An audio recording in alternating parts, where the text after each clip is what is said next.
మేషరాశి వాళ్లకు ఈ వారం వివిధ రూపాల్లో ప్రభావాలు బాగా పెరిగే అవకాశాలున్నాయి.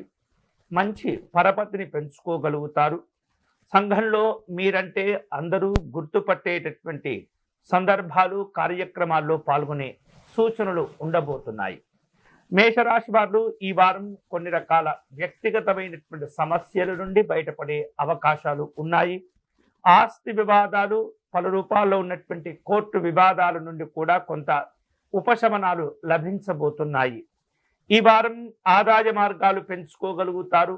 ఈ ఆదాయ మార్గాలు కలిసి రావటం చేత వివిధ రూపాల్లో ఆర్థిక పరమైనటువంటి సమస్యల నుండి బయటపడటం కానీ, లేదా ఆదాయాలను ఉపయోగించి కొన్ని నూతనమైనటువంటి పనులు చేపట్టే అవకాశాలు కూడా ఉండే సూచనలు కనిపిస్తున్నాయి.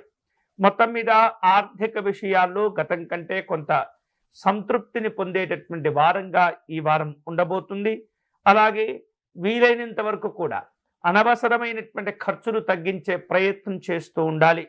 కుటుంబపరమైనటువంటి సంతోషాలు ఆనందాన్ని కలగచేస్తుంటాయి. ఉద్యోగ విషయాల్లో మంచి ప్రాధాన్యత కలిసి వస్తుంది. మీకున్నటువంటి కార్యక్రమాలన్నీ కూడా ముందు చూపుతో వ్యవహరిస్తూ వాటిల్లో ప్రయోజనాలు పొందే ప్రయత్నాలు ఎక్కువగా ఉండబోతున్నాయి. వృత్తి వ్యాపారాలు ఈ వారం లాభాలను అందిస్తూ ఉంటాయి. పిల్లల నుండి 1-2 శుభవార్తలు వినే సూచనలు కూడా ఉన్నాయి. ఆరోగ్యం కుదుట పడుతుంది. అలాగే ఉద్యోగ కార్యక్రమాల్లో, వివాహ సంబంధమైనటువంటి ప్రయత్నాల్లో ఆశించినటువంటి ప్రయోజనాలు పొందగలుగుతారు.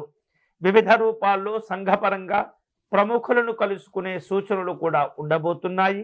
రాజకీయపరమైనటువంటి వ్యవహారిక విషయాల్లో ఆచితూచి వ్యవహరిస్తుండాలి. ఈ వారం మేషరాశి వారు శుభకరమైనటువంటి ఫలితాలను పొందేందుకై ఆంజనేయ స్వామి వారిని పూజించండి.